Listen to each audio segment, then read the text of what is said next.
জয় মা তারা, জয় মা তারা, জয় মা তারা। নমস্কার, আমি অনিকেশ বৈদ্য। আপনারা শুনছেন কালী কথা। এখানে শুধুমাত্র গল্প নয়, গল্পের মাধ্যমে শিক্ষাও দেওয়া হয়। প্রতি বৃহস্পতি এবং শনিবার শুনতে ভুলবেন না কালী কথা। আজকের কালী কথায় আপনাদেরকে যে ঘটনা শোনাতে চলেছি, সেই ঘটনা দুটি শুনবার আগে আপনারা প্লিজ আমার ইউটিউব চ্যানেলটি সাবস্ক্রাইব করুন এবং বেল আইকনটি ক্লিক করুন এবং লাইক কমেন্ট শেয়ার করতে ভুলবেন না। যে ঘটনা শোনাতে চলেছি সেটার কিছুদিন আগে একটা সিনেমা বেরিয়েছে, যেটা পুরোটাই হিন্দিতে। অনেকেই হিন্দি বোঝে না, তো কিছু বাঙালি বন্ধুদের জন্য আমি সেই গল্পটাই আপনাদের সামনে তুলে ধরব। গল্পটা কি? গল্পটা হলো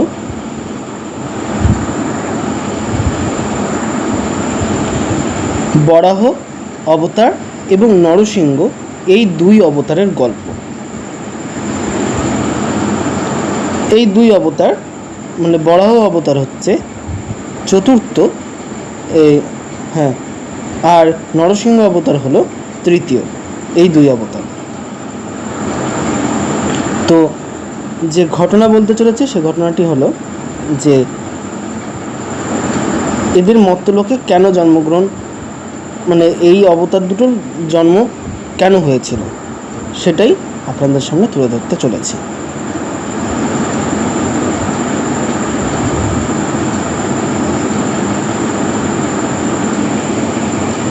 এই শ্রী বিষ্ণু যিনি আর কি বৈকুণ্ঠে থাকেন, তার সেখানকার দ্বারপাল ছিলেন দুইজনা।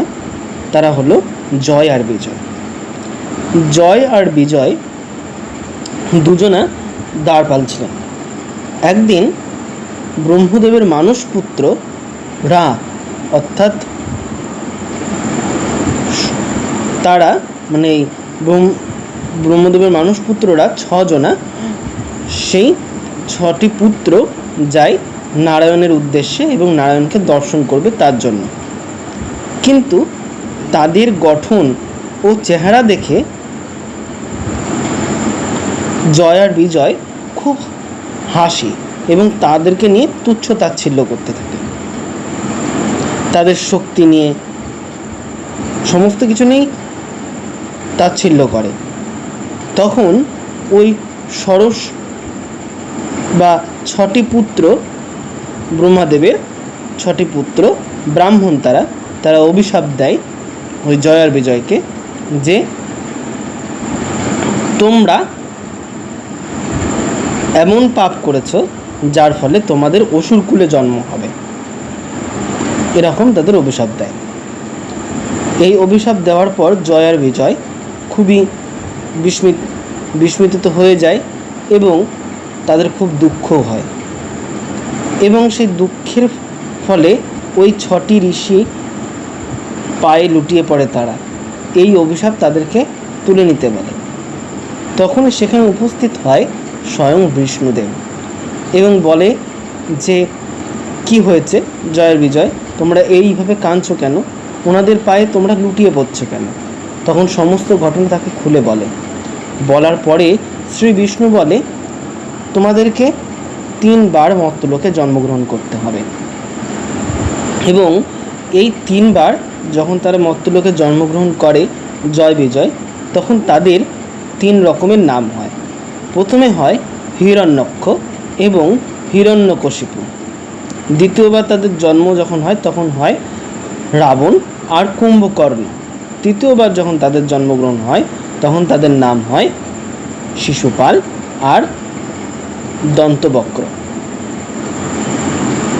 কিন্তু এই রাক্ষস কুলে বা অসুর কুলে যখন তারা জন্মগ্রহণ করে তখন অদিতির উদরে তারা জন্ম নেয় এবং তারা যমুজ হয়ে জন্মগ্রহণ করে। প্রথম যে রূপ তার নাম হলো হিরণ্যক্ষ। হিরণ্যক্ষ প্রচুর তপস্যা করে ব্রহ্মাদেবের উদ্দেশ্যে, এবং ব্রহ্মাদেব সন্তুষ্ট হলে তাকে বলে যে ঠিক আছে, তোমার যে তুমি তোমার জলে, স্থলে, বায়ুতে কোথাও মৃত্যু হবে না, এই বর আমি তোমাকে দিলাম। কিন্তু একটা সময় ওই হিরণ্যক্ষ ও শুয়োরের মতন বা যে কোনো মানুষের মতন সে রূপ ধারণ করতে পারত। তো এইভাবে ছলনা করতে লাগলো এবং বারংবার পৃথিবীটাকে নষ্ট করার জন্য সে উঠে পড়ে লেগেছিল। সে একটা সময় কী করলো, হিরণ্যক্ষ ওই পৃথিবী মাতাকে, বসুমাতাকে একেবারে জলের অতল গভীরে নিয়ে গিয়ে রেখে দিয়েছিল। এই পৃথিবীকে যেই অতল জলের মধ্যে রেখে দিয়েছিল তাকে আমরা অনেক সময় আমরা বুঝতে পারি না। এটা বিশ্ব ব্রহ্মাণ্ড মানে মহাকাশের মধ্যে এই জলের খোঁজ পাওয়া গেছে। তো সেইখানে এই পৃথিবীকে একবার লুকিয়ে রাখা হয়েছিল। কিন্তু এই জল থেকে উদ্ধার করবে কে? তখন বিষ্ণু অবতার নিলেন, বরাহ অবতার। বরাহ অবতারের জন্মগ্রহণ করে সে জলের নিচে গেল অতল গভীরে এবং সেখান থেকে তার দাঁত দিয়ে সেটাকে ভালো করে খুঁড়ে বসুমাতাকে দাঁতে করে উপরে উঠে এলেন এবং হিরণ্যক্ষকে বধ করলেন। জলে নয়, শূন্যে তাকে বধ করল।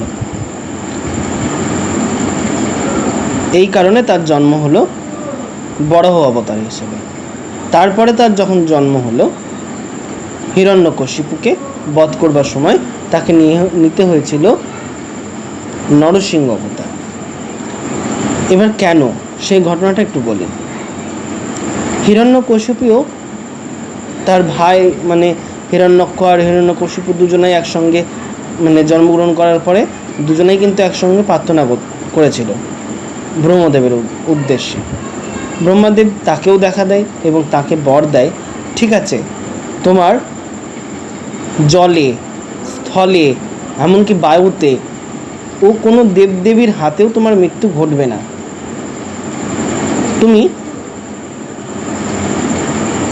তবে তোমার মৃত্যু ঘটবে একমাত্র এক পশু, যে কিনা পশুও না আবার মানুষও না, তার হাতে। এই কথা বলে।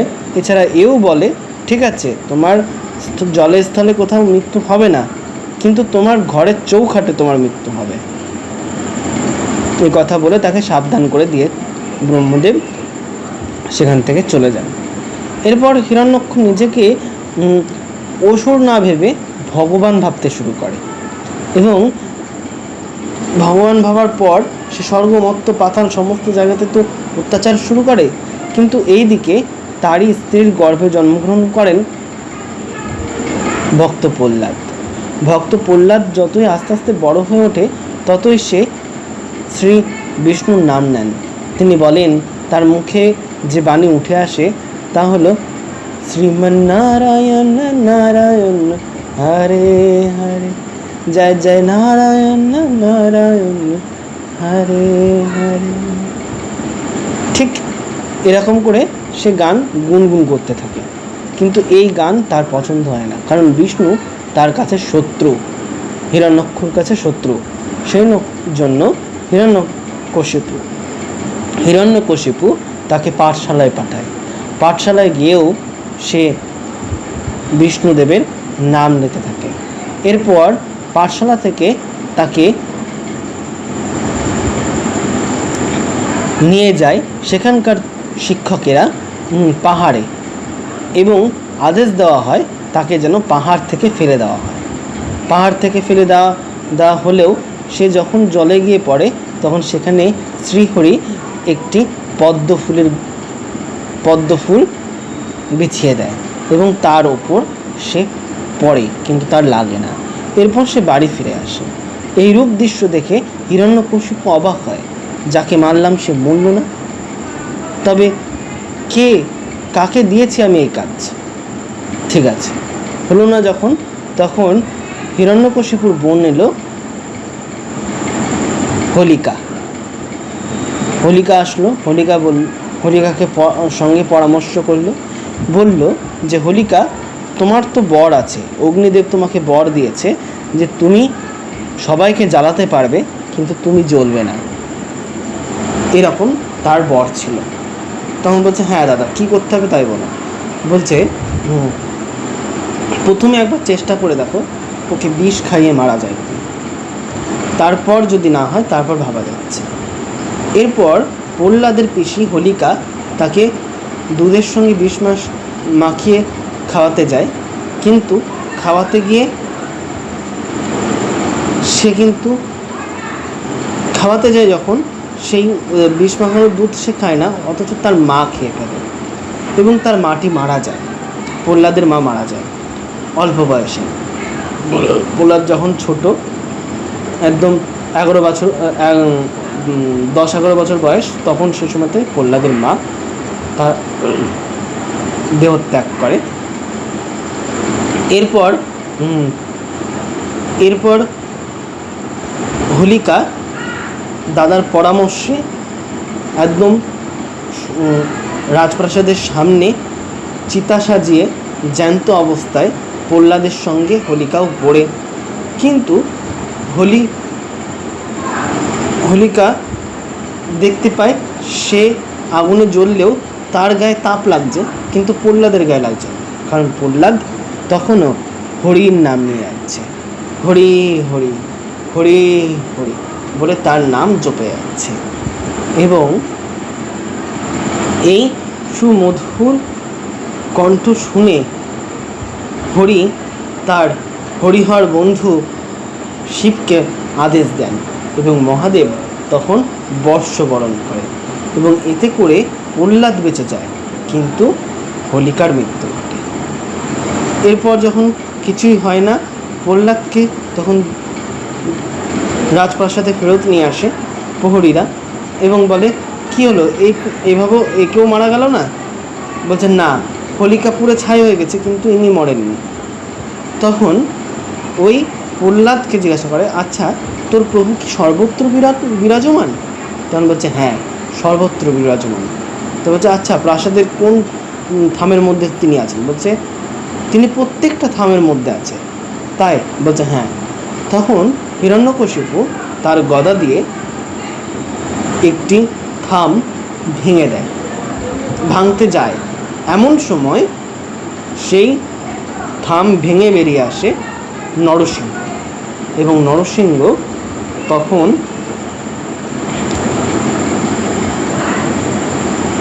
নরসিংহর সঙ্গে যুদ্ধ হয় হিরণ্যকশিপুর।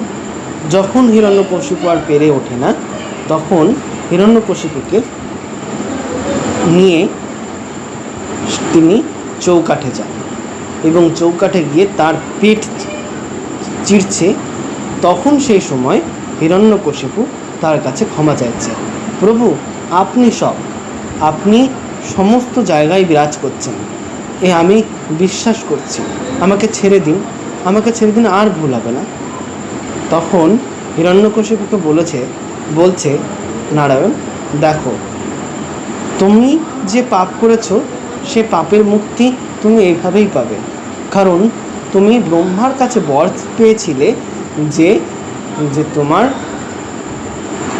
গৃহে বা স্থলে, বায়ুতে, জলে কোথাও তোমার মৃত্যু হবে না, কিন্তু গৃহের চৌকাঠে তোমার মৃত্যু ছিল, এটা তুমি শোনোনি, তাই তোমার চৌকাঠেই তোমার মৃত্যু ঘটবে। এরপর হিরণ্যকশিপুকে বধ করার পর পরবর্তীতে প্রহ্লাদ সেখানকার রাজা হয় এবং রাজত্বের দায়িত্ব নেয়। তো দুটো গল্প থেকে কি শিখলাম? দুটো গল্পই কিন্তু আমাদের ধর্ম রক্ষা করতে শেখাচ্ছে। আর একটা কথা হলো, যে এরকম করবে, এই যে তোমাদের ঠাকুর দেবতা বলতে কিছু নেই, এইসবগুলো যখনই বলবে, তখনই তাকে এই গল্পগুলো একটু শোনাবে। হরে কৃষ্ণ কৃষ্ণ কৃষ্ণ হরে হরে, হরে রাম রাম রাম হরে হরে। আজকের মতন গল্প এইটুকুই। যদি আমার গল্প ভালো লেগে থাকে তবে প্লিজ আমার ইউটিউব চ্যানেলটি সাবস্ক্রাইব করবেন, বেল আইকনে ক্লিক করবেন এবং লাইক কমেন্ট শেয়ার করতে ভুলবেন না। আর একবার মনে করিয়ে দিই যে আমি আমার ইউটিউব চ্যানেলে আমার এফবির লিঙ্ক আমি দিয়ে দিয়েছি, মানে এফবি মানে ফেসবুকের লিঙ্ক আমি দিয়ে দিচ্ছি, এবং হোয়াটসঅ্যাপে ফোন নাম্বারটিও আমি আমার ইউটিউবে দিয়ে দিচ্ছি। ইউটিউবটি শুনে একটু উপর দিকে টানলেই দেখতে পাবেন নিচের দিকে এগুলো দেওয়া আছে। কেন বলছি কথাগুলো? কারণ আপনার বাড়িতে যদি দুর্গা ঠাকুর পুজো হয়, সে ছোট্ট করে হোক বড় করে হোক যেমনই হোক, সেই গল্প আমাকে পাঠাতে পারেন। কীভাবে এই পুজো আপনারা স্টার্ট করেছেন সেটা আমাকে জানাতে পারেন। এছাড়া কালী পুজো, লক্ষ্মী পুজো, শীতলা পুজো, মনসা পুজো, সন্তোষী পুজো, এছাড়া আরও অন্য অন্য দেবদেবীর পুজো আপনারা কীভাবে চালু করেছেন সেগুলো আমাকে হোয়াটসঅ্যাপেও পাঠাতে পারেন বা আমার এফবি এই চ্যানেলেও পাঠাতে পারেন, অসুবিধা নেই। তো জয় মা তারা, জয় মা তারা, জয় মা।